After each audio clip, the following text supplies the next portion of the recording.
And we are live. Welcome, folks, to episode 3195 of the Survival Podcast. As far as Bitcoin breakout episodes, episode 25. So I don't have a guest today, and I'm not sure exactly how that happened. We didn't lose anybody or anything. Dorothy just didn't have anybody booked today. And I think I told her like several weeks ago to go ahead and leave me a week open, but I don't remember that. I've had a lot going on lately. And then so when this hole in the schedule came up, whatever reason I said to leave me an open week, I forgot what it was. And I'm like, well, what are we going to talk about as far as Bitcoin goes today? And I thought about something I've been saying a lot lately to people. And that is that it will never be easier than it is right now to stack sats or to accumulate Bitcoin. Sats being Satoshis, the smallest unit of Bitcoin. Of course, I should pay homage to yesterday was white paper day, the anniversary of the Bitcoin white paper being put out by Satoshi, whoever he, she, they was. And I found it interesting. Here's a little thing that happened yesterday. So Gary Gensler on Twitter said, happy 14th anniversary to the Bitcoin white paper. And hey, we should make sure that in 2023, we finally give consumers the protection they need under the banner of crypto. And I responded to Gary Gensler. And I said, who else says that you have to pay for protection you didn't ask for and takes money from you against your will to provide you protection? Call that the mafia. And by the way, Bitcoin was invented by Satoshi, so we wouldn't need your protection. And, you only can say so much in Twitter because you have a character limit. But my other side of that was do whatever you want with crypto. Do whatever you want with it. But Bitcoin's not crypto in that generic sense. Bitcoin's its own thing. Bitcoin is specifically designed so that you don't need somebody to protect you. It is enforced security by voluntary participation. So we're not going to dig too deep into that today. But when I thought about the fact that it was the white paper day, I wanted to talk about that. But stacking sats being easier now than it will ever be again. There's a problem when you say that for people. Well, man, it was much easier to stack sats in like 2008 or 9, man. You could just buy it from somebody on the forum. No, actually it was harder because there weren't all these easy ways to buy Bitcoin back then. There weren't exchanges and things like that. But it doesn't matter. Let's say it was easier. There'll never be a time that will be easier than right now, i.e. this point forward. And for those that are maybe new to this, what we're talking about today isn't today. I know somebody might see a headline like that or whatever, and I don't do clickbait, but it might come off clickbaity as in, you better buy your Bitcoin today. No, I'm actually talking about we're in the middle of a halving. If you don't know what a halving is, don't worry.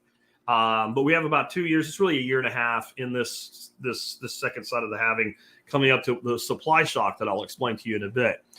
And this is traditionally what happens, and you end up in the state where the price is suppressed, buying pressure goes down, and you can accumulate until you come into that next cycle, and then the next cycle repeats. And when it comes down the other side, it never comes to where you were here.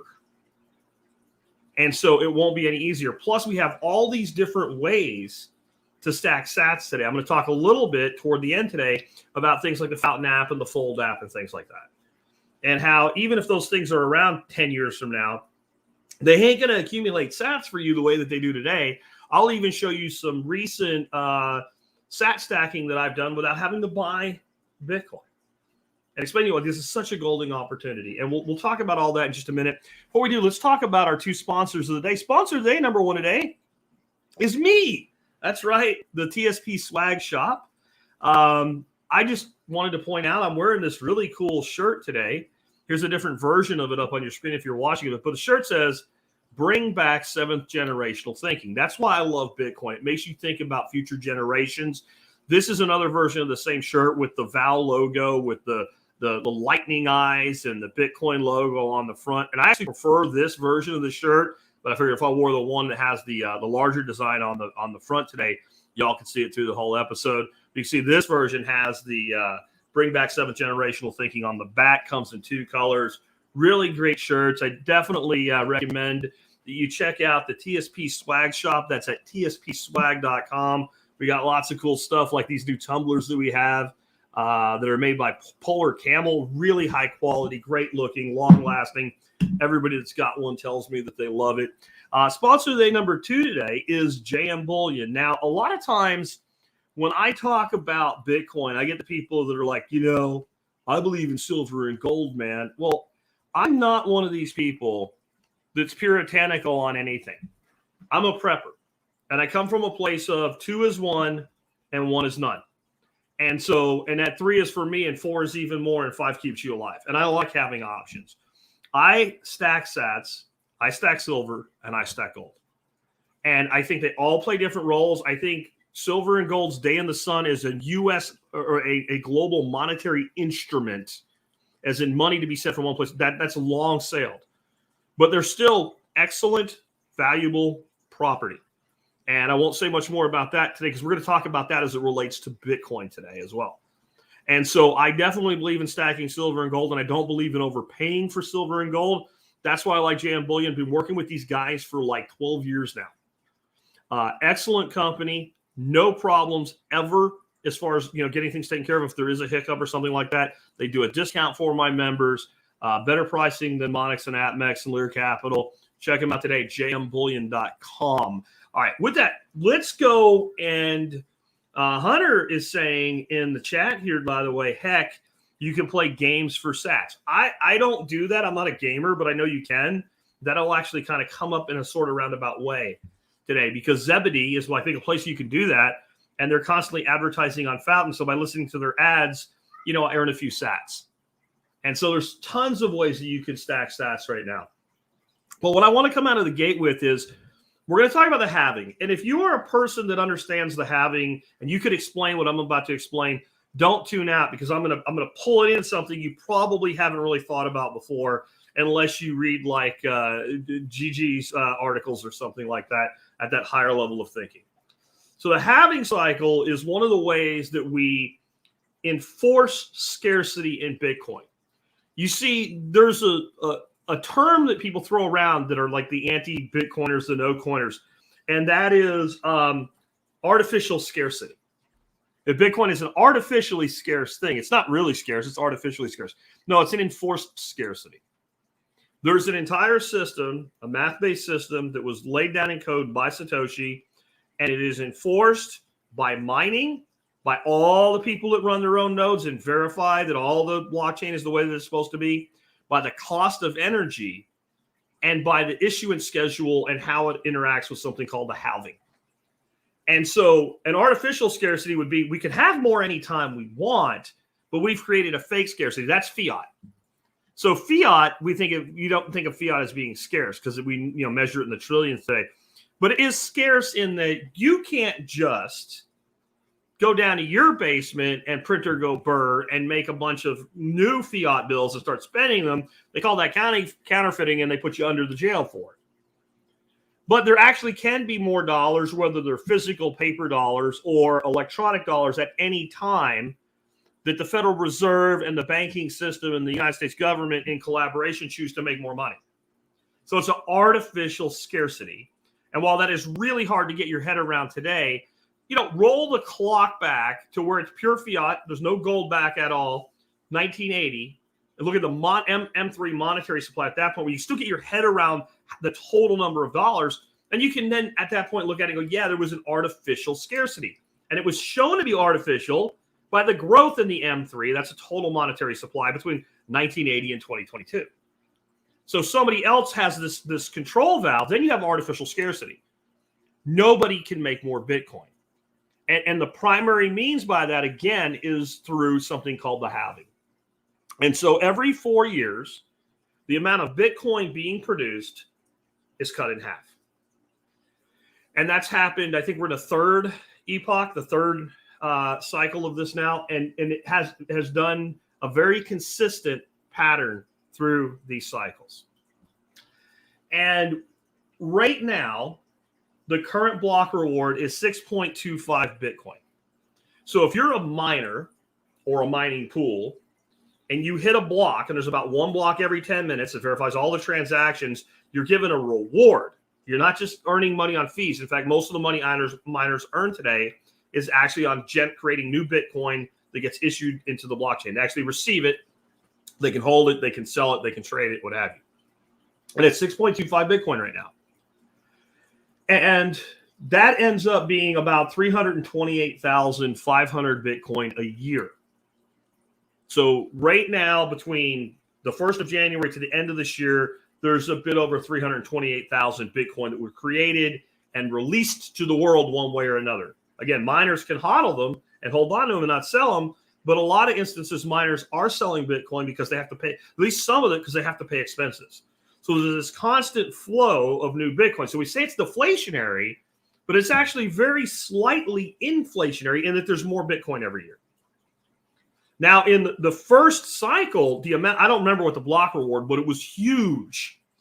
It was something like, I think in the first cycle, something like 60%, don't string me up if I'm wrong, but a very large number of all the Bitcoin that would ever be came out in the first, they call it epoch. And then we went through another, and we're into our third now. And so about May the 1st, 2024, we will hit that point. Again, it's hard-coded. May 1st, 2024, so not next year. So there's a lot of time in this yet. We'll hit that next halving point. And then the total number of new Bitcoin will go to about 164,250 per year, or 3.125 block reward. So now you win a block, you get 3.125 Bitcoin versus 6.25 Bitcoin. Now, start to think about what that means. And this is what it's meant in the past. Really small things in the last cycle, in the middle of this situation, sent Bitcoin up to $69,000. So all people want to talk about now that are negative on Bitcoin is, well, it crashed from 69,000. Well, how long was it there? And not very long. They spent a lot more time in the 40s than in the 50s, and a lot more time in the 50s than the 60s. Those of us who've been around for a few of these cycles now, we're not exactly surprised that this happened. The actual bottom, historically speaking, in this cycle should have been, by math, by technical analysis, about 14,000. So we never got there. Now, I also believe that as we go across time, volatility decreases. We have lower all-time highs and higher all-time lows, right? Or cycle lows. So maybe we don't get there, but maybe we do. We have a long time before this next halving occurs. And when people say something like, oh, but it crashed. Those of us who've been in the industry a while, we're always like, gee, where have I heard this before? We've seen it crash, and then we've seen it crash, and we've seen it crash. But all we've watched is it stair-step its way up across time. The moving average does nothing but go up. If you look at it across an annual moving average, it's pretty much a linear increase across time. And that's because there is this enforced scarcity. And what happens in the cycle, I'll get to in a second. I want to cover a few other things. We always have this fallback over and over again. And it's been incredibly predictable. It really has. Now, predictability, I don't mean predictability in what it's going to do this week or today or whatever. Anybody that was that good at that predictability is making so much money, they don't have time to talk to you on a podcast. These people that say they have the way to trade and make $1 million a week or whatever, no, they don't. Because if I was making $1 million a week trading, I'd probably do that for about 50 weeks. Then I'd go buy Jackistan. I'd tell you all guys to all F off. I wouldn't even waste my time being on a computer. I certainly wouldn't be trying to sell you a program for $299 if I was making $1 million a month or $1 million a week trading anything, right? So just stay away from people like that. But predictable across a 4-year cycle, it's been as predictable as anything can possibly be that's dynamic in nature. And you have to understand the psychology of what's going on. The psychology is causing a lot of people to act completely irrationally at the peak of that cycle. But each one of those peaks is creating more and more people that act rationally. So what the cycle itself creates is people sit here right now and go, yeah, it crashed. I ain't gonna buy Bitcoin. I don't want to buy Bitcoin. Look, it's Tulipania or whatever nonsense they come up with. And then you'll go into this next cycle. All of a sudden, the new issuance of coinage will be cut in half. A little bit of good news happens. A tiny little buying pressure starts, and we start another massive upward trend. And then what happens is people like me start getting phone calls, emails, and text messages from people that we've talked to about this for years. How do I buy Bitcoin? How do I buy Bitcoin? Elon Musk said the word Bitcoin. How do I buy Bitcoin? And usually at that point, we're kind of like, well, I can help you with that. But really, you should go slow and don't go too fast. Like, ease into this. We're in this cycle. We've been in this before. No one knows exactly where the top or bottom is, but they're like freaking out. So they all start buying, and they buy, and they buy, and they buy, and they buy. And they chase it all the way up to the top. And when it's getting close to the top of a cycle, most of us are going, yeah, it could blow off. Like, I thought maybe it was going to blow off to 100 grand last time. But I was also like, it might not, because we've seen this before. So then they've bought this Bitcoin. And a lot of times these people have bought a few $1,000 worth, right? And then the crypto, what they call crypto winter comes. And we get this correction because all of the new freak out money coming in stops. People, they shake whatever metaphorical change they can get out of their cushions, and they buy. And then at the same time, institutional investors and traders, not necessarily day traders, but traders that know this cycle's coming, they will leverage in before the momentum really kicks over. And at some point, you get a variety of different forms of profit taking where, I bought in at $14,000 or $10,000, and this shit's selling for 60 grand. That's a pretty big increase. And so people dump. They dump because it's just a profit model for them and they don't care. They dump because they're leveraged in that position, meaning they borrowed money to make the buy, and they need to close the position before the debt overrides them, and they can't afford to risk the price coming back down. That's another reason. But there's also a third reason, and a lot of people get shit from other Bitcoiners for selling. I would never give anybody shit for this. Let's imagine that you had somebody that, I don't care how they ended up doing it, but they got their hands on 20 Bitcoin. Let's say the next cycle initiates and Bitcoin goes up to $100,000 a coin. I think in the next cycle, if you hit 100,000, you're going through that number. But they just say, well, wait a minute. I have $2 million worth of Bitcoin. And this is a person that's never had any real money in their life. Tell me it's not very tempting for that person to say, what I'm going to do? I'm going to sell 10 Bitcoins and I'm a freaking millionaire. And I still have $1 million worth of Bitcoin. And so there's a lot of people that, like, if they get into a life-changing profit, will capitulate and sell off at least part of that profit to lock it in. And they aren't going to ride the roller coaster with that half. Some would look at it and say, $2 million, I never have to work again for the rest of my life. Maybe they're wrong about it, but that's how they feel. So they do. So there's all of this various forms of profit taking, rational and irrational profit taking, as you get toward the peak of the cycle. Once that sells into that cycle, you start to have the supply shortage begins to get mitigated by the number of people willing to sell. Then the price begins to come down. It always looks like it's going to stabilize. So it looked very much like it was going to stabilize in the 30s or 40s or high 20s at best. It always looks like it's going to do that. And it kind of hangs out there and drops and comes back up and drops and comes back up and drops and comes back up. And then it'll find a bottom. It'll find a bottom somewhere about mid-cycle. We're a little past mid-cycle, by the way. Okay, into that next 4-year turning. And it'll hit there. And at that point, you have a lot of people that won't touch it. And at the same time, you have a lot of people who are like, oh man, my uncle told me I was stupid. It's going to go to zero. So you have all these people that are dumping it in this valley. Okay? They're dumping what they have. There's less buying pressure. And anybody selling at that point is generally willing to take whatever the market gives. They're selling market orders. They're not selling limit orders. right? Except for your traders who are always doing something. And this just happens over and over and over and over again, right? And so then you get people that are also in that position and something bad happens in their life and they have a lot of wealth there and they're spending it. I see it happen with people that I'm friends with. I have certain people that I do business deals with, and one has a particularly large amount of Bitcoin now. And when he owes me money, he always wants to pay me in Bitcoin, and I always refuse to take it.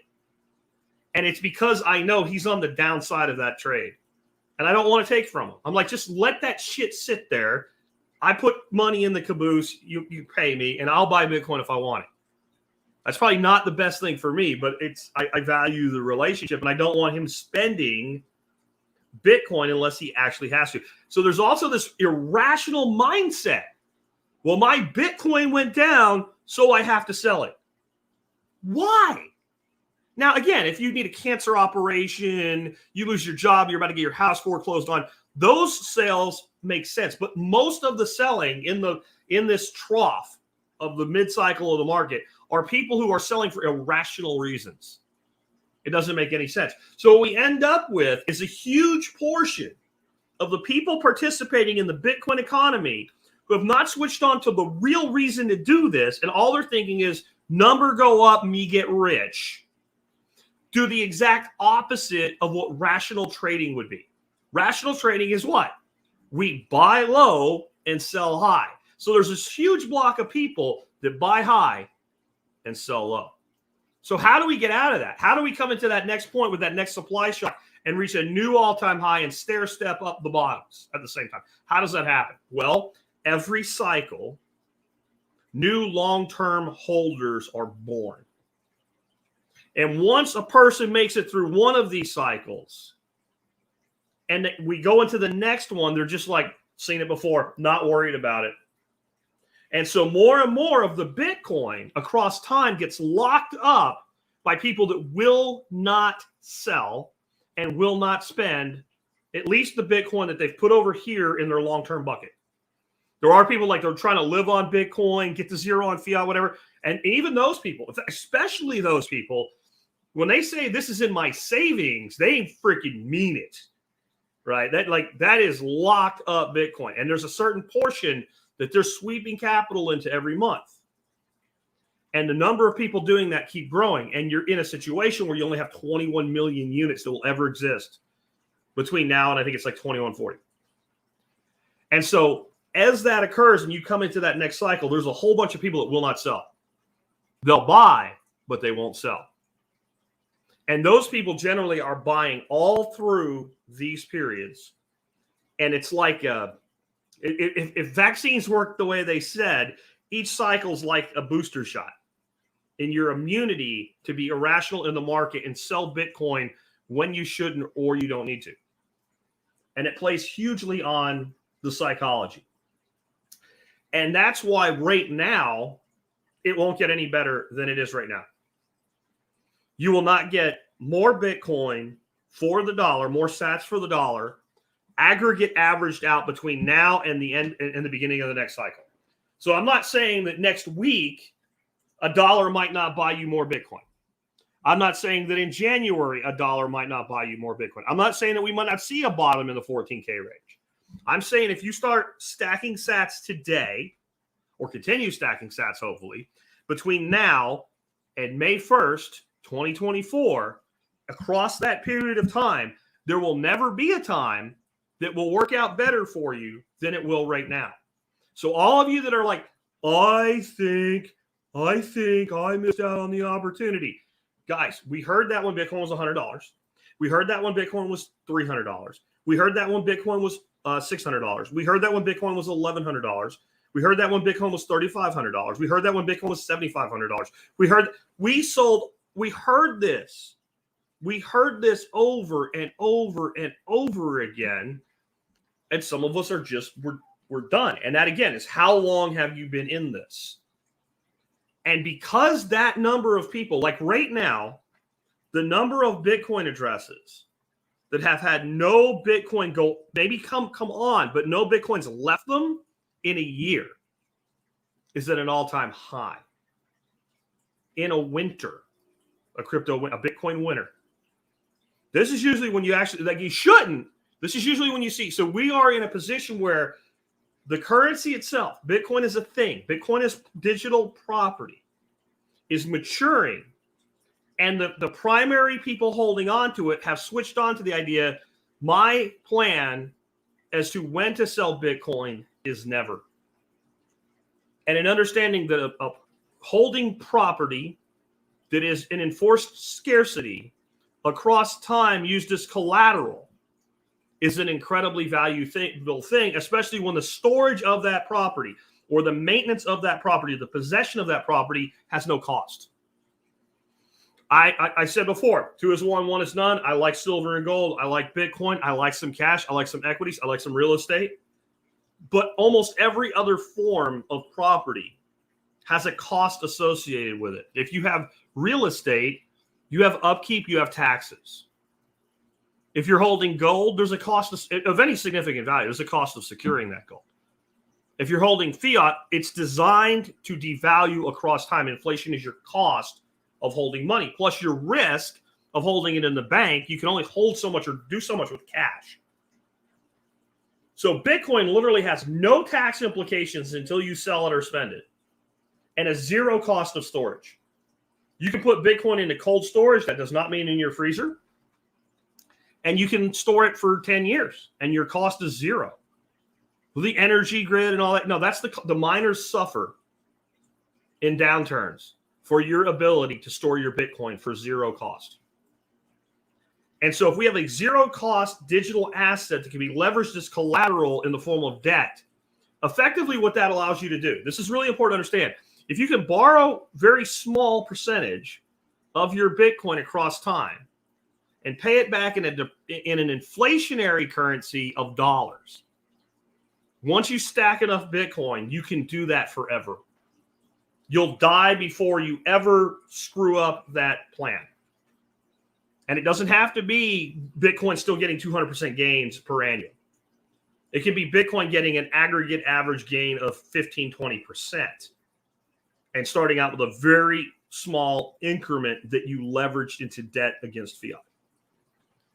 And so when you start looking at that, you realize this is the game that millionaires and billionaires have been playing for centuries with real estate and other forms of property. And you have a form of property that works better for it. Then you get to a point where you realize, like, selling is stupid. Selling is stupid because I can generate cash flow without selling with a debt that devalues itself across time.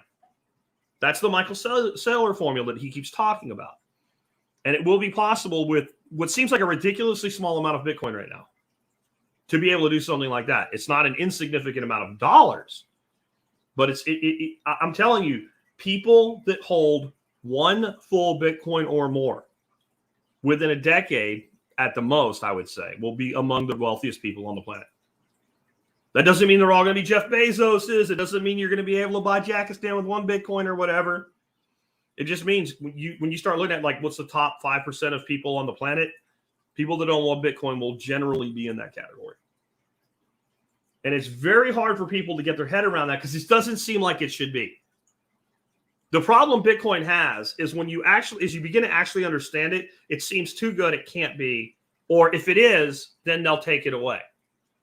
The problem with trying to take away a monetary network that's open source and decentralized is wealth will always gravitate to a system like that through a form of Gresham's law. And Gresham's law, for instance, is why in 1965 people began to pull all the silver coins out of circulation when they stopped making dimes and quarters and 50 cents pieces out of 90% silver.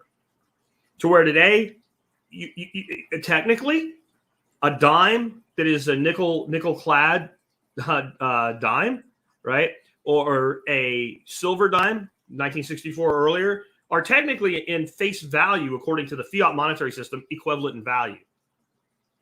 But you can sell the dime for, I don't know, a couple bucks as junk silver. And you don't find hardly any of them anymore.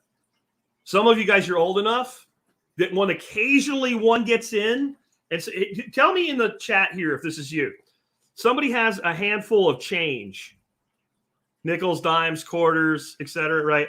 And there's one like a silver dime or a silver quarter in there, and when they move the change in their hand, you go, oh, and you hear it, and you're like, that shit, there's a silver coin in there. I know I could hear it. I mean, I hear it almost instantly. Here's a cool thing, too. This is actually really cool. Not a lot of money in this, but it's an interesting thing because it is how fiat becomes so inflationary that you actually can't afford to make it under its original materials anymore. Many people know in 1964, 1965, that bridge that we left the silver system. But in 1982, the United States left another metallic monetary-backed system in pennies. If you have a penny from 1981 all the way back to the first like wheat pennies and all, it's made almost 100% from copper. I don't remember if it's 95 or whatever, but it's mostly copper. It might be 100%. It's not that important to me. I don't pay that much attention, right? But it's almost all copper. And in 1982, about halfway through the year, we had a penny shortage. I actually remember I was in like first grade or second grade or something, and they had kids bringing pennies in to learn how to open a bank account just to get more pennies back into the banking system because it got too expensive to make a penny out of copper anymore. So the middle of the year, the mint started making pennies out of zinc with copper cladding. And then from 1982 forward, every penny you ever see is zinc in the core with a copper cladding around it. Now, this is the cool thing. Totally not a Bitcoin topic, but I think this is cool anyway. And you guys, most of you are going to try this. If you get a 1982 penny, you won't be able to look at it and tell if it was the first half of the year or second half of the year coin. If you take it and you flip it like you flip a coin, but you do it so that your thumbnail kind of pops it and makes a ping, you can tell by the ping a zinc one from a copper one. And all you have to do to develop your ear for it, okay, is get like a 1970s penny and do the ding and then get a new one. And as soon as you hear it, you'll be able to, if you wanted to, you could sort any 82 into zinc or copper. I think it's an interesting thing. Like the way we're moving forward with our monetary system, there won't be an old man my age that knows that story 50 years from now. And I'm 50, by the way. Like all of this knowledge is going to go away if we don't preserve it so that people understand how fiat fails. And there is nothing that makes you stronger in your conviction with Bitcoin than a full, deep, and complete understanding of the fiat monetary system. Well, let's get back to why it's the time to do this. Again, every cycle, the number of people who become converted to the real world of Bitcoin that say, I am going to always be buying what I can afford to buy in Bitcoin. I'm always going to be laying it up, and I'm never giving up my Bitcoin unless, like I said, I need a heart transplant or something. I'm going to die.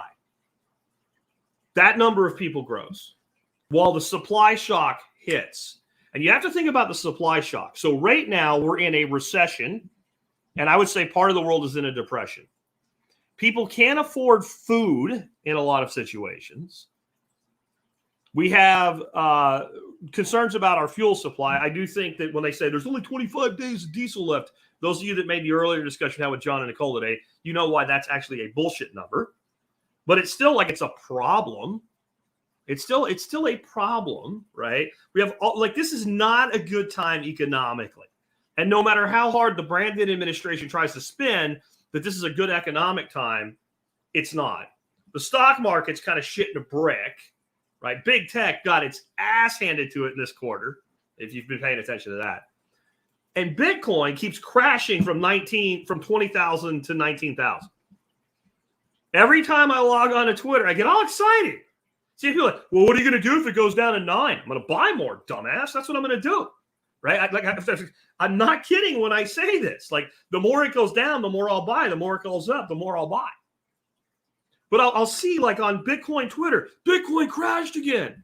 I'm like, oh man, it's probably 17, 16 grand. And I get on there and it's like 18.8. What the hell are you people talking about? And so what makes that important is this isn't just a crypto winter. This is a bad economy. And you've got Bitcoin performing right now in some ways like a stable coin. It's very stable. You know, high 17 if you're lucky, you get to buy some. Up to about 22, and then most of the time 18, 19,000. Just go look at the graph. Very, very flat right now.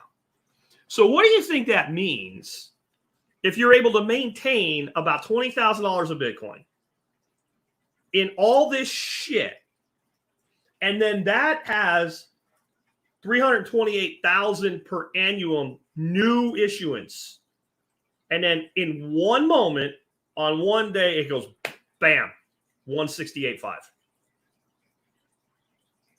Well, there's just not enough to fill all the orders, and the whole cycle begins again. And the next cycle, just like the last cycle, will not return to a point where you'll have the opportunity for time. Everybody focuses on the high and low, and this is why this is stupid. What you need to focus on in each cycle, and I challenge you to go look at this, and I'm going to bring up a screen for those that are in the live feed here in a second. But what you want to look at in each cycle is the flat trough, right? Where was the trough? So people will say that in the last cycle, you know, Bitcoin got up to like 13,000 and it's only at, 19,000 now. But this was the trough here. This was the trough. This was the opportunity. Now, see that right there? For those that are looking, we got down to like $3,500. That was a super low, and that didn't last very long. This was the trough right here. This was your accumulation zone, which was about $7,000 to $8,000 on average. And that even comes back here on the backside of the other peak. That was your accumulation zone. You're in your trough right now. This is the accumulation period. This is the time where if you, and again, I challenge people looking at this graph. This is Bitcoin since its inception. It pretty much goes one direction, doesn't it? You're not too worried about this if you've taken this right here to heart, and when in doubt, you zoomed out. You can see another big giant crash right here. Here was your trough. This is your accumulation zone. This is where you want to be buying consistently across time. That's where you are. And the reason it won't ever get easier than it is right now is because the next trough will not be this low. Again, it's not that somewhere in this trough you might not get one of those big divots. And if you do, that's when you buy harder. Instead of cry harder, buy harder. But it's not what's going to happen. It's going to happen all over again exactly the way that it happened last time. We're going to get into approaching the halving. The speculation begins to force the price up a little bit. The actual halving comes. The full realization of the supply shock hits about a month or two into it. Shit starts to go parabolic. Some really good piece of news comes out. Some big name asshole tweets about it, whatever. It starts to really run away. And my phone and my email and my DMs are going to blow up again. And all these people are going to come back. And how do I buy Bitcoin? And the whole cycle will continue to go over and over and over again. And then you'll talk to people when we're in the next trough. And I'm an even older man. It's about 6 years out. And they'll be sitting right there going, I don't know, Bitcoin crashed to like $90,000. That's not a price prediction. It's just a possibility, for instance. And they won't understand what they're looking at. And it might be a lot higher than that. I always say that I believe that Satoshi's design for dollar parity was 1 penny Satoshis. A penny worth of sat was dollar parity. And when I brought this up recently, somebody said, well, it's not going to stay there. Well, I didn't say it was going to stay there. The Bitcoin community referred to dollar parity the day Bitcoin hit $1. And I don't find that to be dollar parity. The reason I say 1 penny Satoshis is dollar parity, 1 penny Satoshis is exactly 100% exactly matched to $1 million Bitcoin. And when you look at a Satoshi, there's 21 quadrillion Satoshis. And you're talking about creating a global monetary system, like for the whole world to use if it chooses to. You kind of have to get there for that to actually work out. And you start to realize that number is not even That's not even pushing the realm of what's probable, let alone possible. And it's very, very difficult for people to comprehend a lot of the things that I'm saying. But and Builder of Castles is talking about it here, and I think maybe the word utopian is not the right word. Oh no, I can't pronounce that word. Unobotanium, right? But no one will trade Bitcoin for fiat before the next trough. Possible. What I think is more possible is more and more fiat will die. More and more fiat will become something people don't really want. Now, this actually takes, part of the plan and changes it, doesn't it? Like if you don't have a fiat world to interact with this, the whole Michael Saylor plan of borrowing dollars collateralized by Bitcoin for your retirement doesn't work anymore. But at that point, it would be more important, right?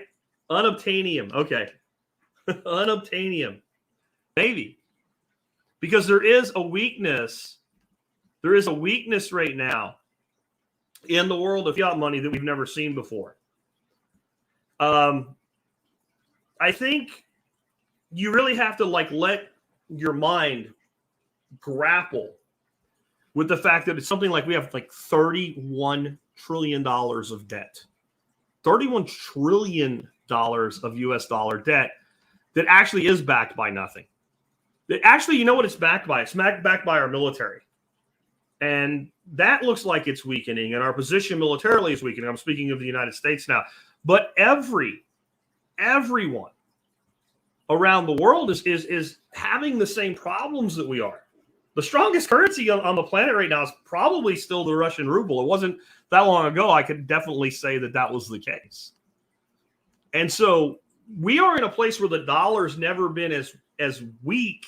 And I'm not talking about relative currency strength. The dollar's actually very powerful right now, historically speaking, against, let's say, the pound or the euro. So I don't mean relative currency strength, for those who understand what that word is.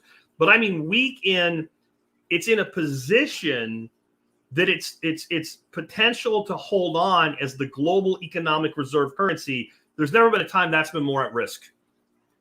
And there's a whole lot of countries out there and many of them are, we think of as friendly nations. So they're kind of pissed. They're kind of pissed because, they all agreed to this, Bretton Woods 2, US dollar hegemony, petrodollar system. And we kind of screwed the pooch on this. And there's a whole bunch of countries out there that use the United States dollar instead of a native currency. And when we inflate the currency with something like, a stimulus, and every American gets a check for $2,000, $3,000, $4,000, $5,000 a family, whatever it is, we got hurt, but we actually got some of the money. We got some of the inflation back. But if you're a small country that decided it was easier to use the dollar to try to stabilize your own currency, and we inflate your currency and you don't get any more, and you might be like, screw those people. You can think what you want. Those people are like, screw those people, screw those Americans. We trusted the dollar as the most stable currency. And with a global reserve currency being the dollar, we're one of the reasons the euro, right, the pound, etc., are weakening because we created inflation too. We created inflation for everybody. So we haven't ever been in this place before. And we certainly haven't been in this place with an ideal solution that Bitcoin represents. So will I discuss Bitcoin IRAs today? No. But there are episodes on Bitcoin IRAs. You can go to the bitcoinbreakout.com, put in IRA or 401k, and you will find stuff where I've discussed that. We're talking about stacking sats. A 401k and IRA is just a vehicle which holds the thing you're holding on to. I am a fan of them. I will say that. I have to keep going here. But this is what's going to happen now. In 2 years' time, there's going to be a whole lot of people saying, man, if I would have known Bitcoin was 19,000, I would have bought a bunch of it. And the answer is, no, you wouldn't have, because you didn't. And you do know. I don't think there's very many people that don't know about Bitcoin today. Certainly none of them that are listening to this show, right? But just don't know. There's something else that you guys got to stop using as an excuse. And I'm not talking about anybody individually here, but as a group within my audience. Well, I have to figure this out. No, you don't. Now, if you mean understand the investment, okay. But most of the time when I hear the terms, well, I have to figure this out. What they're saying is, since I don't understand how to buy or hold or send Bitcoin, I have to learn how to do that. You learn it by doing it. Go buy $50 worth and put it in a wallet. You don't know what that is? Go read my Bitcoin tools page, the Bitcoin breakout /tools. $50. If you lose it, it's school. You probably won't. Figure out where you want to buy from. Do the crazy shit they make you do, like tell them who you are. Buy yourself $50 worth of Bitcoin. Get a software wallet to start out. Exodus, Coinami, whatever. I don't care. It's $50. Send it from the exchange to yourself. Record your 12-word recovery phrase. Go to a different device. Install the wallet. Enter that 12-word phrase and recover your $50. Then you could stop telling me you need to figure it out. And you could have done all that in the amount of time it took you to write me the email telling me that you don't know how to do it. Because that is nothing but another excuse. And there's a tremendous amount of animosity in the space right now of what you call no coiners, people with no Bitcoin. And the problem is they've tripled and quadrupled down. I completely agree with that, by the way. We'll get to that. On this is a bad thing. This doesn't work. It's not going to make it. And if you had told these same people that in the middle of 2022, Bitcoin would be trading for around $20,000. And if you had told them that 8 years ago, they would have started shrieking about tulips and telling you about Weimar Germany and bubble this and bubble that, and it never happened. If you told them that a small nation would have made it legal tender, they would tell you that would never happen. If you told them that billionaires would be arguing about it, then they would never freaking believe you. They would tell you, if that happens, man, if that happens, I'm in. But here it is, and they're not in because they've tripled, quadrupled, quintupled down. And Nicole Sauce is saying, my 17-year-old mom has Bitcoin. Yeah, I remember watching her buy some one day. That was pretty cool. And it's not hard. It's not. If you can use PayPal, if you can use Stripe, or you can use Cash App, or anything like that, you can use Bitcoin. It's not that hard. Now, there is a responsibility that comes with self-custody.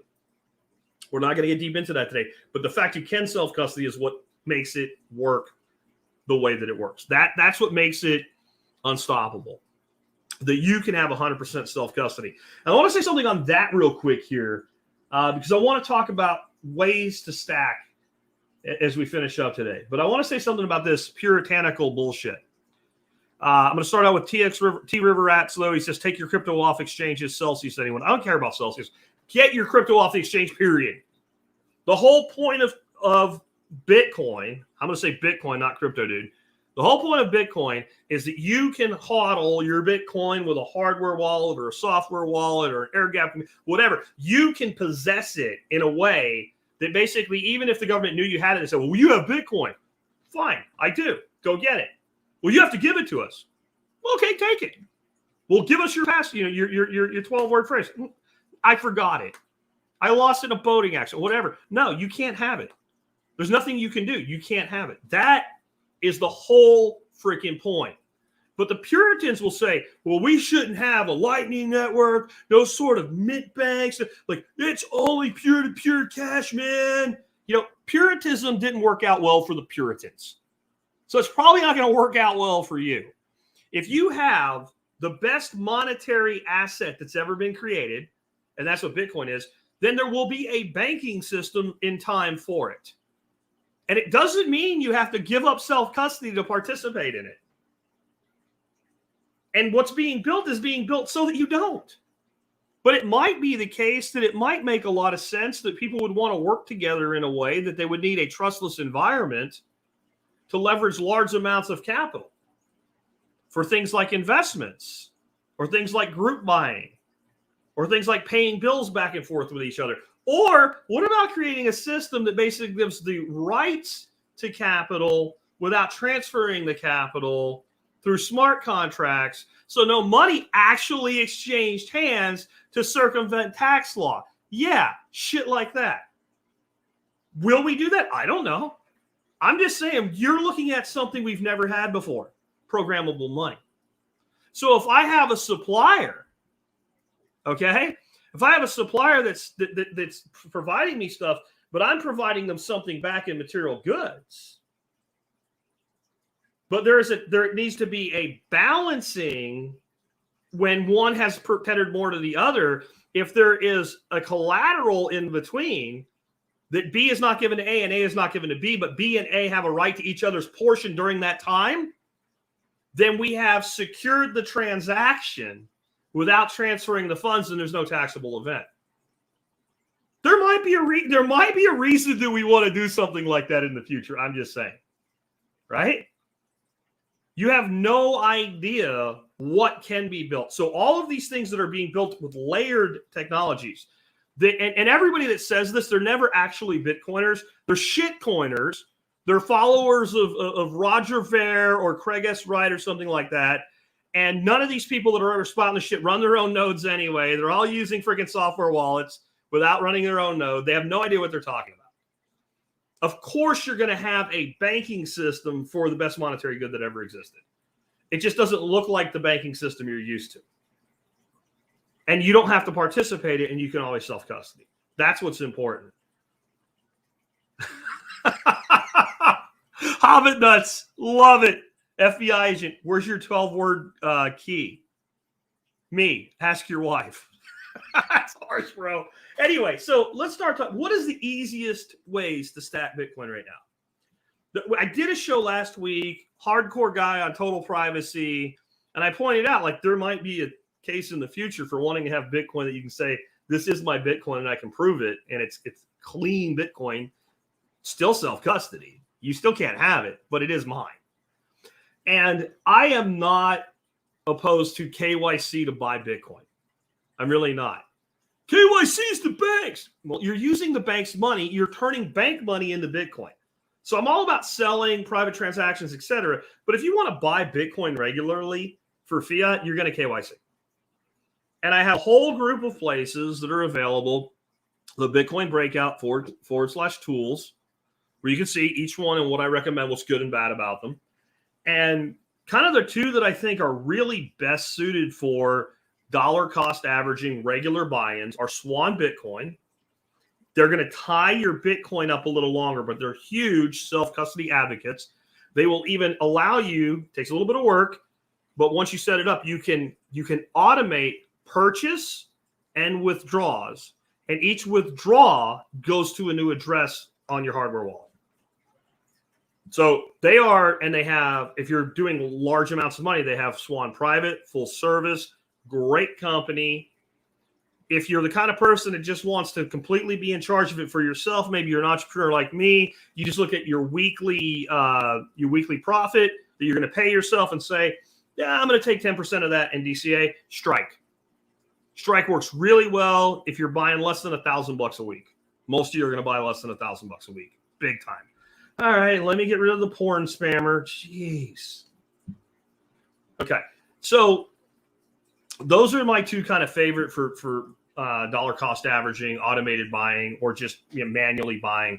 But I call it either BBEW or BBEM. Buy Bitcoin every week or buy Bitcoin every month. And I think a lot of people right now, they're really worried about, well, if I'm only buying $100, then I'm never going to get to be a whole coiner. Maybe you won't. Maybe over time you'll buy more. I want you to understand just this fact alone. If every millionaire that existed in the United States right now wanted some Bitcoin and you evenly distributed it against all of them, they could all own about 1/3 of a Bitcoin, and all the Bitcoin that would ever be available would be gone. It's going to become more and more important. Hunter says $333 a day is $100 a month. And you can buy Bitcoin. I think you can buy like $5 worth of Bitcoin on Cash App. I don't even think there is a minimum on Strike. There's a point where it doesn't make sense, but you can buy $5 or $10 worth of Bitcoin on Strike. I'm not going to get into how to transfer it today or anything. This is part of the fundamentals series for Bitcoin Breakout. If you go to the YouTube channel or the website and go to the fundamentals series, I've covered all of that for those that are new and they want to learn how to do it. But buy Bitcoin. Just buy a little bit or a lot. And right now, I mean, to me, gloves are off. People always say, "Oh, back up the truck." It's like, dude, you don't have a truck. But like, if I have some extra capital this week, I will just throw it right in. And I'll say, yeah, I'll buy Bitcoin all the time, a little bit here, a little bit there. But when we're approaching all-time highs, I'm not buying as aggressively. When we're in a trough, I'm buying very, very aggressively. Weathered Soul says, I've been stacking $25 a week. And one day, Weathered Soul, somebody's going to tell you how lucky you are. How lucky you are when they could have done it too, but they didn't. Next, use products like the Fold app.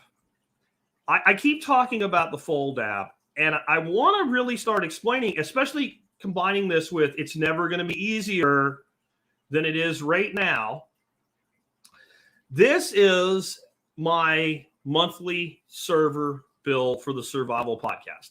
I pay a little over $700 a month for hosting for the Survival Podcast because you guys download it by the terabyte. And so I'm not going to be using some shared service, and I'm not going to allow myself to be subject to censorship with something like a SoundCloud or whatever. And I have been paying this bill about this amount. This is a recently upgraded the server. It went up a little bit, but I've been paying this bill for about 12 years of doing the show now. And I have to pay this bill every month. It doesn't matter how I pay it. I have to pay it. And so this month when I paid the bill, I ended up with over 42,000 sats back on my $700 bill. This week, I ordered the sausage I buy it from a chef named Tim Love. That's why this says Love Style. It's not a bad thing, guys. This is not an escort service, right? Love Style, Love Bodega Catering. I had to buy over $800 worth of sausage. On the spin, I got 2% back. I got 75,000 sats. So I was able to get 75,000 sats off that one purchase. I have to buy the things. I have to spend the money on the things. If I don't, then I can't feed my guests. I can't do my show. We pay our health insurance with this. We pay our electric bill with this. I just paid off the Challenger, used it for the last payment on this. If we have work done on the property and the person takes a card, we do this. Any place that will take a Visa prepaid card, we use the Fold card and we earn sats back. I've earned almost 3 million sats since I started using it about 3 months ago. And you learn to game that system. If you buy stuff on Amazon, and most of you do, and you're not using the Fold card and just buying Amazon gift cards in the Fold app and using the gift card to make your purchase on Amazon, it takes seconds to copy the code and drop it in your Amazon account. You're giving up 5% cash back in Bitcoin on everything you buy on Amazon, period. And if you get a spin right, you can get 6. You can do that up to $500 a month. We had a big spend on Amazon this month leading up to the workshop for some stuff. So we ran it out. And I couldn't buy anymore at the 5-6%. It went down to you get 2%. But I got on a spin. I got a 1% adder. I immediately said, hey, we're going to spend the money. Grab some more Amazon gift card. 3% back even after the big spend. Now, that's all extra Bitcoin. I really think that it's hard for people to get their head around right now. I think 1 million sats is like a couple $100. Somebody can check that out. Let's say it's $200. So 3 million sats at $200, and I don't think it's quite that high, would be what, $600? To actually see that as being a significant thing into your future. There's going to be a day when somebody tells you they own 3 million sats. You're going to be like, holy shit.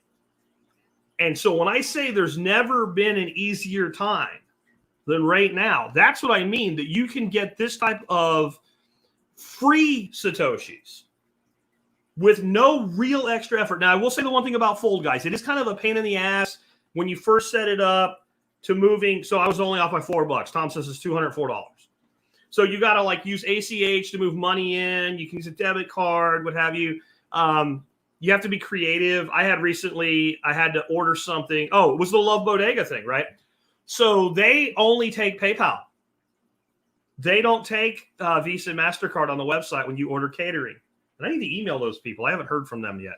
Let me make sure that all gets taken care of. So what I did, because I learned this from Tom, who's here right now checking my math for me, right? Tom, my web guy.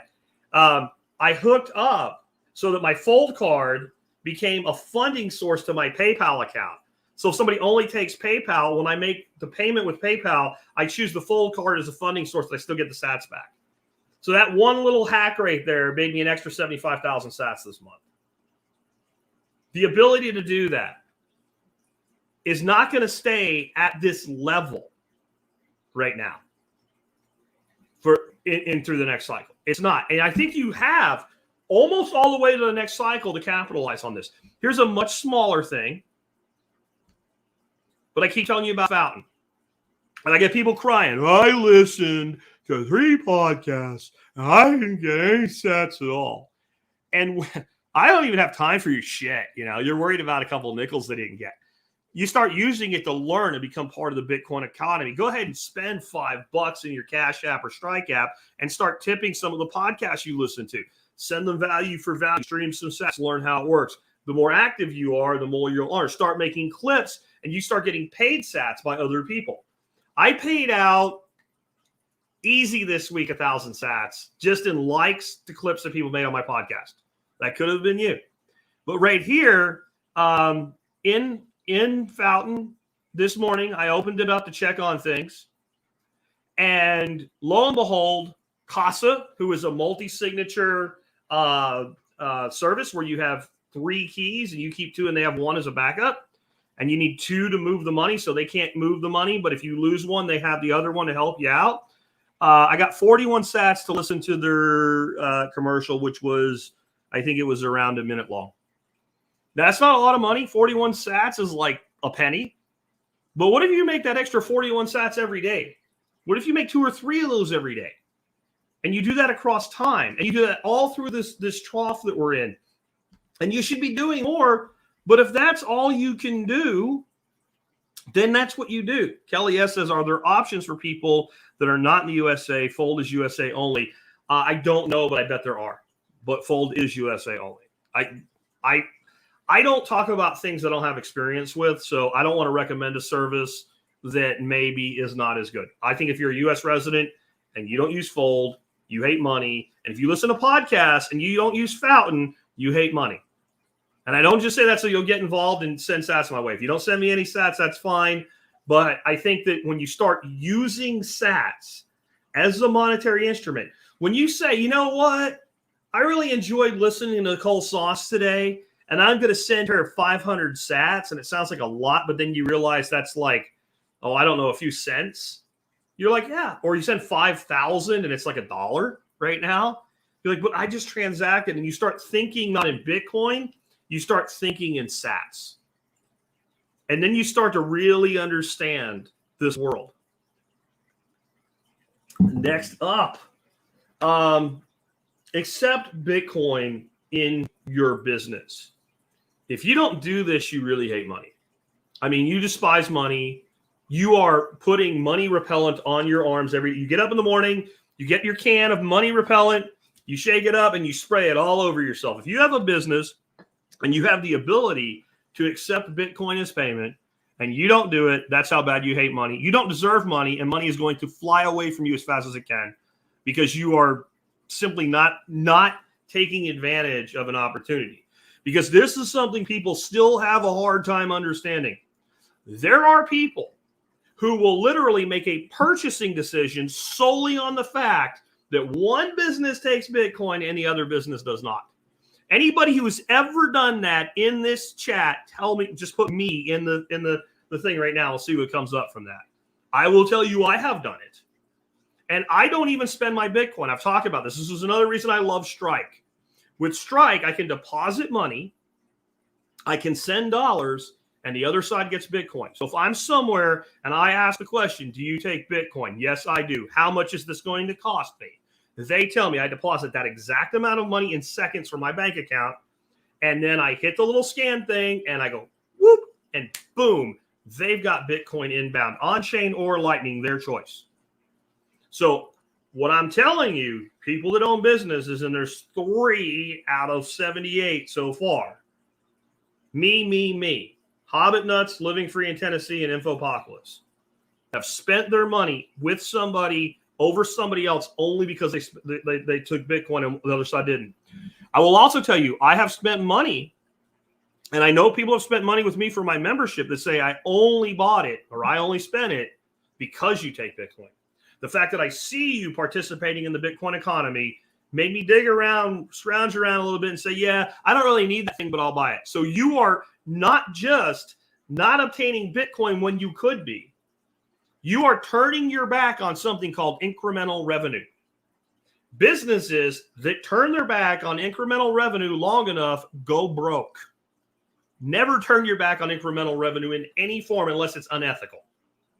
And that's what you're doing. You're saying there's a segment of the society that will do business with you only because you put the little orange bee up.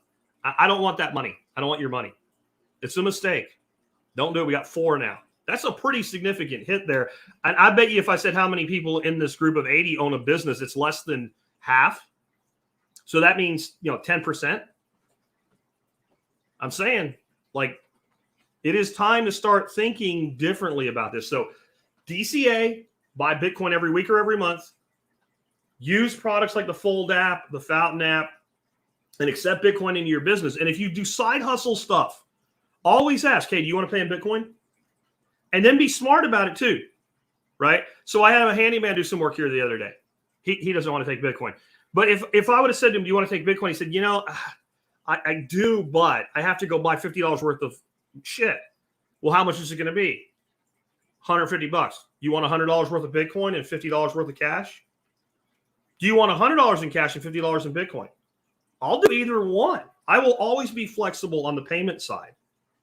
And so when you have a hard cost that you need to recoup with Fiat, ask the person paying if they'll split the payments. I did it with Nicole just to make a point. At a live presentation, I paid her partly in Lightning, partly in regular Bitcoin, and partly in Fiat, all from the Strike app. It was and we did all 3 of the transactions, I think, in 45 seconds or something like that. Correct me if I'm wrong, Nicole. And it was cool. We split, here's some Lightning, here's some on-chain, here's some Fiat strike to strike. Learn how to do this stuff because it's going to become more important. Go check out some of the videos right now of people in China running up and trying to scan QR codes and try to get access to things or money and not getting it because their QR code's the wrong color. You better learn your ass to self-custody. Other steps to take. Continue to learn more about the monetary system and Bitcoin as a whole. Both. Bitcoin is a thing that you think you understand. And the first time you think you understand Bitcoin, and I mean, you really think you understand it, you realize you're all the way at the top of the Dunning-Kruger curve. You're all the way at the top. The Dunning-Kruger is where the least time and the least experience you have, the more confidence you have in your expertise and the stupider you are. And so you are at the peak of Dunning-Kruger when you say, I understand it the first time. And at that point, to be fair to you, you probably understand it better than 99% of people in the world. But you still have no idea what you've really opened up. It's that big of a thing. There's so many components to Bitcoin. That's why I'm a huge fan of what Robert Breedlove did with Michael Saylor with the Saylor series. First episode doesn't even have anything to do with Bitcoin directly. It has to do with history, the history of humankind and engineering and militaries. And you have to realize you have to go on this incredible journey to really begin to understand what Bitcoin's all about. So you continue that journey. Please listen to my shows on Bitcoin, the great guests that I bring in. Mentioned Robert Breedlove. We're bringing him in next month for an interview. He had to reschedule last month when we had him scheduled. Keep listening to Guy Swan, Bitcoin Audible. That is, I would tell you, if you're learning and you really are just beginning to learn, you go back to the beginning of Bitcoin Audible and listen all the way through. And if you get to one that this is too deep, skip it. And then, set a reminder to go back to it a little bit longer from now. But keep learning. But then the other side is keep learning about the fiat system. If all you think is, well, they just print money with a money printer, you don't understand the fiat system. Well, the fiat system is so much more than the Federal Reserve printing money. It's the banks printing money. but it's also the ability to inflate the supply at will and confiscate wealth at will. And it's the ability to fund war at will. It's the ability to fund all the things you hate at will, against your will, while you pay taxes, but yet they're confiscating your wealth through inflation on the back end. And I don't want to go much deeper into it, but I would tell you that Saifedean's 2 books, the Fiat Standard and the Bitcoin Standard. He wrote the Bitcoin Standard first and the Fiat Standard second. I would read the Fiat Standard first. And I think Saifedean realized when he wrote the Bitcoin Standard, wait a minute, I really left a lot out of the why. And I think if he could do it again, he might have flipped those around. And I think both of them are available for like free audio on YouTube too, where you can listen to them. So I would definitely just keep studying, because the more you understand, the more confident you'll be. You'll understand, like, you'll think, why does this guy is a survivalist? He's supposed to know about rubbing sticks together and shit. Why does he believe in this magic internet money? Why does he believe in this vaporware? Because I understand it. People are like, well, will you buy Bitcoin when? Yes. But you didn't. I don't need to know. Will you sell Bitcoin? No. But what if the government? I don't care. But what if I don't care? And the reason I don't care is because I've taken the time and I've had that humility moment of thinking I knew what was going on and not knowing, and taking this journey now, which for me is almost 10 years. And at that point, you can't unknow what you know. So stay on that journey, because it'll make you consistent. If you had taken this journey, you would have turned this episode off probably already, unless you just like listening to me. Because you'd be like, well, buy the trough. Yeah, I'm doing that. Totally, Spirit Go. I'll catch you next week. Right? If you understand what I'm talking about today, that's what you're doing right now. You're like, this is the greatest thing ever. You're doing what I'm doing every day. You wake up, and instead, you're thinking completely the opposite of the average retail buyer investor in Bitcoin. Those are the people that when Bitcoin was 42,000 on the way up, they woke up every morning and go, I hope it's more. I hope it's more. I hope it's more. Oh, it went up 3% more. Yeah. Right? You're totally, I wake up every morning and go, please go down. Please. I know this is a limited time. Please go to 14. Please go to 9. I don't care.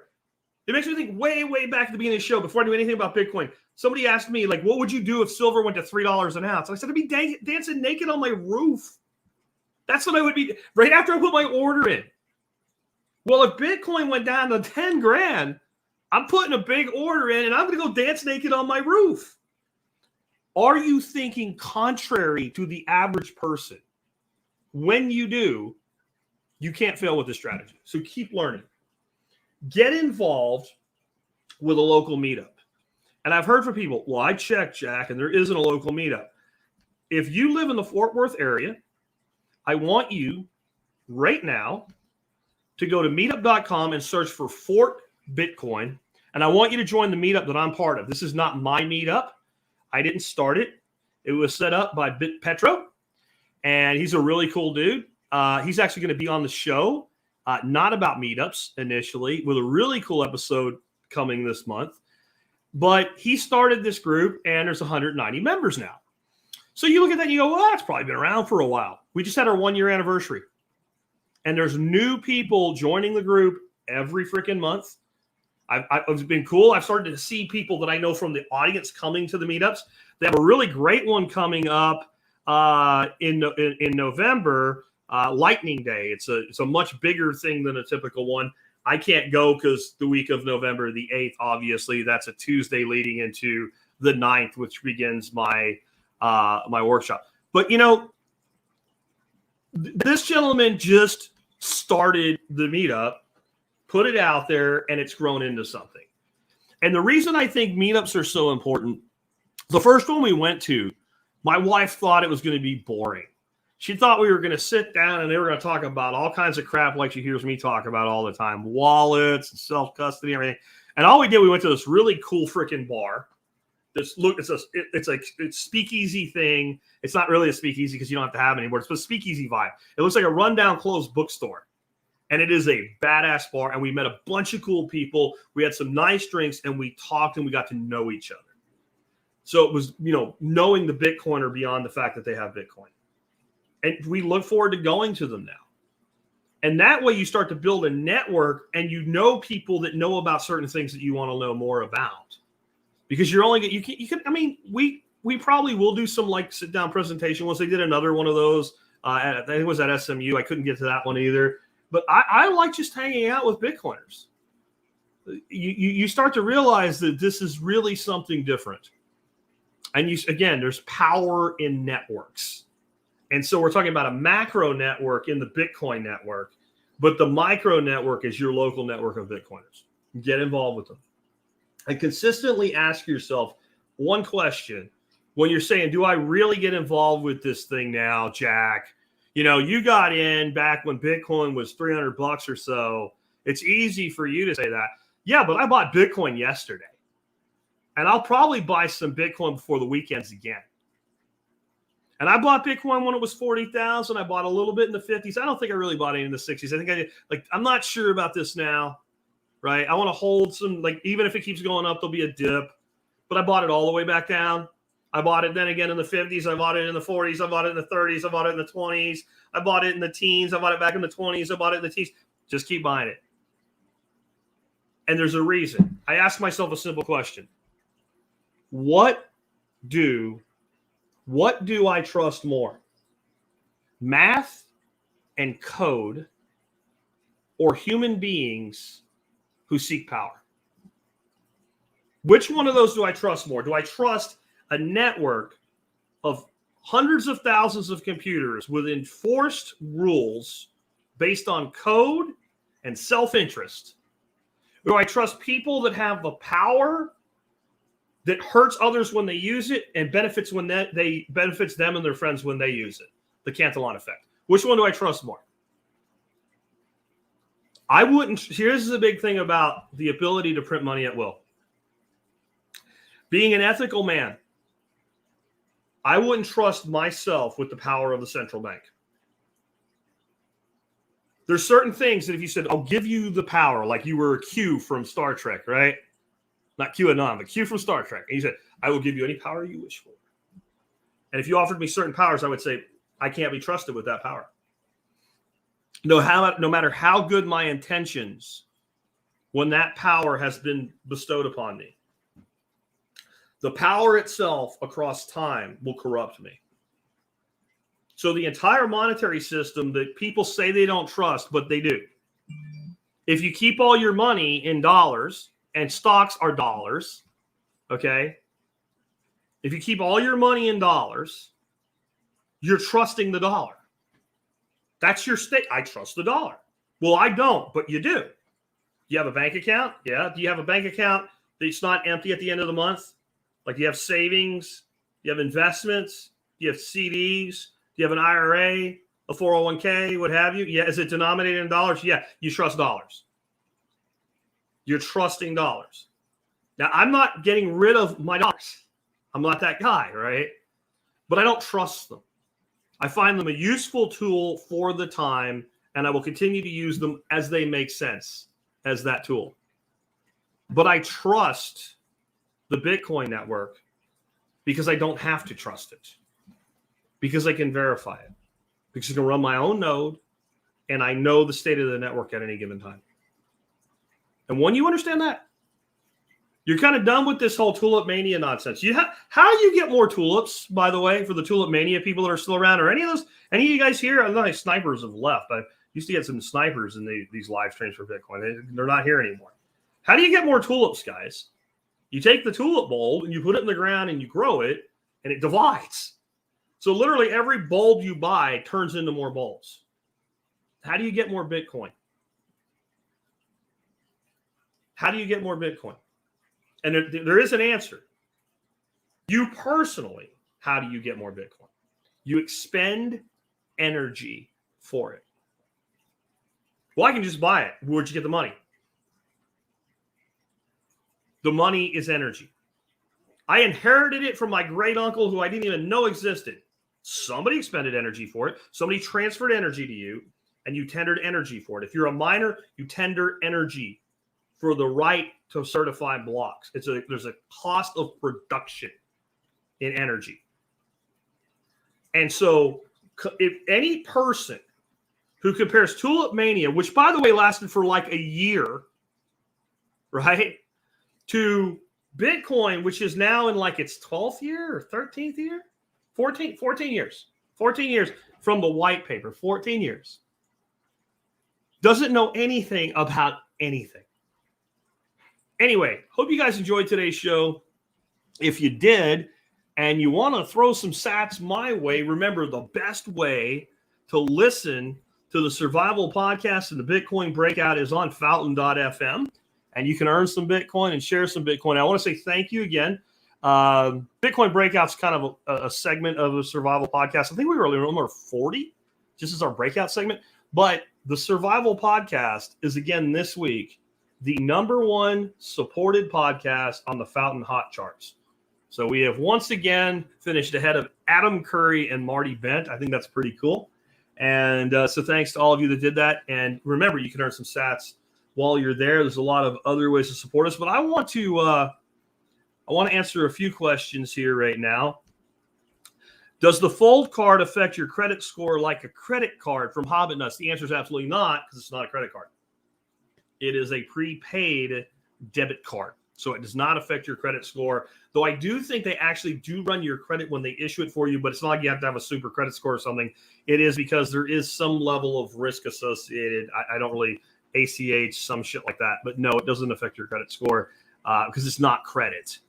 I will say that Fold is going to be introducing soon, supposedly, according to my contact there, a credit card. So you can have both, and I think that will be beneficial when it comes to people like me that have a lot of frequency, and sometimes there's a lag to get funding in, and sometimes I actually don't pay a bill because we've not properly preloaded the card, and it takes time to get that money on board. Scoot says, it seems like Bitcoin is starting to lose correlation with the stock market. Yeah, it does. It does. Now, I will say one thing that mitigates that, because I don't like to overly sell anything, is that the stock market is being judged on like the big five of tech right now, as opposed to the entire index. But yeah, the whole index is taking it into pants pretty hard. Another thing I said this week was that a lot of these people that say Bitcoin isn't an inflation hedge are going to look really stupid 5 years from now. And they will. The lack of correlation actually is the beginning of the separation, I believe. Now, but to be careful, because we've had times where people in the industry like myself have thought we're in that decoupling before, but I think we can't help but begin the decoupling. The question is, how long does this take? People talk about it being the fall of Rome. I always say, go look up when Rome began to fall and when Rome really fell. It's centuries. It's centuries. It takes a long time for an entrenched monetary system to change. But in the words of Hemingway, I think it will be gradually, then suddenly. But that's a good observation there. Mike V says, I sold all my $60,000 Bitcoin at $20K and bought it back plus more at $18K. Well, okay. There's actually a strategy there. I said don't buy high and sell low. In the world of securities and stocks and things like that, we have a thing called the wash rule. And this is to prevent capturing losses with zero risk, right? So let's say I bought Ford Motor Company. I don't know what Ford Motor Company is selling at, so I'm going to just make up round numbers here. Let's say Ford was trading at $20 a share. And I'm like, I think that's a pretty good buy. So I bought a bunch of Ford stock. Let's say I bought 20,000 shares, $20,000 worth of Ford stock. And I'm getting toward the end of my tax year. And I look, and Ford's trading at $10. And I'm like, I don't really care. I didn't buy it for the short term anyway. I bought it for long-term holdings. It's a dividend-producing stock. I want to hold this for 20 years. Well, wouldn't I be really tempted, and I mean highly tempted, if there was no law that said I couldn't, to sell the stock at a 50% loss and record a $10,000 loss that tax year, and then just turn around the next day and buy it back? And if there's a few pennies lost here or there with trading fees, or it swung a little, they swung 20 cents up or something, that's a wash. It's fine. I basically re-entered my position. Yeah? Like, wouldn't that be really tempting? Don't you think like rich guys with lots of money in stocks would do that shit all the time if they could? And the thing is, the government doesn't like that strategy. It doesn't benefit them. So they created a thing called the wash rule. And I think it's 30 days. It might be 90. That's why I have a financial investment manager, right? But there's a time period. If I sell a particular security, I can't buy it back and capture the loss until I wait that long, which that price could go anywhere in that duration. But with Bitcoin, there is no wash rule. They say you must report any taxable transaction, including a loss. You must do it. You're required, citizen. So if you bought Bitcoin at 60 grand and you sell it at 20, you take a $40,000 loss per Bitcoin. And you can turn right around and buy it back. Right around and buy it back, and you capture that loss. And therefore, you pay less tax on that tax year. Now, there's a limit to how much you can take as a capital loss across time, but that's a question for your tax attorney or CPA, right? But that's definitely a strategy. Does Bitcoin depend heavily on the Fed printing fiat to increase in value? No, it does not. Now, is it beneficial to it? Sure. The more faith is lost in fiat, the more people turn to an alternative, and the best alternative out there right now is Bitcoin. But Bitcoin is more about a supply and demand and cost of production than it is about a direct correlation to fiat inflation. Hobbinut says, what do you think about staking crypto, Exodus staking? Well, here's my thing on crypto. I don't really do that anymore. And I know for years I did, so some of you might be mad at me. I have pretty much turned my back on everything I call a shitcoin. If you want to stake an alt currency like a Cosmos or something like that, then yes, you can do that through Exodus. And I've done it and it works. I'm done with the word crypto. I don't like using the word crypto. It's very hard for me to at this point say anything good about any of the things we call altcoins or anything like that. It's not that it's like gambling. Of course, you can make money on them, right? But their use case scenario long-term to me is dead. And even though some of them actually do some interesting things and might make it as some form of technology, when there's a space that 99% is scam garbage, it's hard for me from a position where somebody might do what I say and thinking about it that way to recommend they even touch it. You're all grown men and women. You do what you want, but I won't be staking because, well, Bitcoin, we don't do that with it. It's property that we hold. I also think that staking is fiat. A proof of stake network means the person with the most money gets the most say. If your coin of choice has a CEO, you are not decentralized. If there is a small group of people that can change the code at will with no check, you're not decentralized. If the government could send a cease and desist letter to an address and enforce it on the coin that you're choosing, you are not decentralized. And so 99% of the cryptos out there that use the word decentralized are not. There are some decentralized alternative currencies that I would legitimately consider decentralized. I won't name them because then people will think that's an endorsement to go buy them. But I am not personally going to recommend that anybody stake anything anymore. All right. So one more I'm going to take. Fold app is currently giving out an additional 1%. Not sure why. Extra Amazon gift cards are giving 6%. Jeff, you probably won that point and you didn't know it. So when you make a transaction with Fold, you have some choices to make. You have a certain number of spins at any given time. They give you new spins every day, and they run out after a certain amount of time. And you could say, I just want 1% flat rate, or I want to spin the wheel. I almost always spin the wheel, and it almost always benefits me. Sometimes you spin the wheel, you get that extra 1%. You have and if you buy a gift card in the next 24 hours, you get 1 extra point. And so that's probably why you're getting 6%, Jeff. And if you're going to spend money on Amazon this month, I would capitalize on that before it expires because it is a time-sensitive thing that you win on a wheel spin, and that's probably why that's going on. Anyway, hope you guys enjoyed things today. I do want to wrap things up now.